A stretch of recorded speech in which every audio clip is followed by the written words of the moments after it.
Hey guys stop. ఈ రోజు మనం ఒక కామన్ ప్రాబ్లం గురించి మాట్లాడుకుందాం. ఇమాజిన్ నువ్వు ఒక ఫోన్ కొన్నావు, అది డెడ్ పీస్ వచ్చింది. సో ఇలాంటప్పుడు ఏం చేయాలి? కన్స్యూమర్ కంప్లైంట్ ఫైల్ చేయాలి, బట్ జనరల్ పబ్లిక్ కి తెలియదు. సో నేను ఎక్స్ప్లెయిన్ చేస్తున్నాను స్టెప్ బై స్టెప్. ఈ వీడియో చూసి నువ్వు కూడా అవేర్ అవ్వు. సో ఫస్ట్ ప్రాబ్లం ఏంటంటే, నువ్వేమన్నా ప్రొడక్ట్ ఆర్ సర్వీస్ కొన్నావు అంటే అది డిఫెక్టివ్ ఆర్ ఫ్రాడ్ అనుకుంటే కన్స్యూమర్ ప్రొటెక్షన్ యాక్ట్ ప్రకారం మనం కంప్లైంట్ ఫైల్ చేయొచ్చు.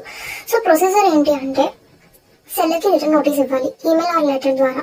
ఏమైనా ప్రాబ్లమ్ సాల్వ్ చేయి అని బేసిక్ గా ఆ లెటర్ లో డిమాండ్ చేసి వాడికి నోటీస్ ఇవ్వాలి. వాడు రెస్పాండ్ కాకపోతే నెక్స్ట్ కన్స్యూమర్ ఫోరం కి వెళ్తాం. ఆన్లైన్ లో e-consumer.government.in లో రిజిస్టర్ చేసుకుని ఫామ్ ఫిల్ చేసి name, address, problem details, relief ఏం కావాలి అనేది అందులో ఫైల్ చేసేస్తే ఎవిడెన్స్ లాగా ఫొటోస్, బిల్స్ అప్లోడ్ చేసేయచ్చు.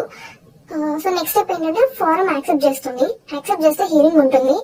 నువ్వు ఆర్ లాయర్ ఎవరైనా వీళ్ళు ఆర్గ్యూ చేయొచ్చు.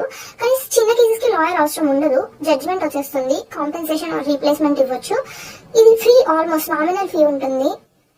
డిలే అవ్వచ్చు కానీ పేషెన్స్ ఉండాలి. ఫైనలీ గైస్, ఈ ప్రొసీజర్ తెలిసి కాన్ఫిడెంట్ గా ఫేస్ చేయొచ్చు. కన్స్యూమర్ రైట్స్ గురించి అవేర్ అవ్వాలి. ఫ్రెండ్స్ కి షేర్ చేయండి, లైక్, సబ్స్క్రైబ్, బెల్ ఐకాన్ కొట్టండి.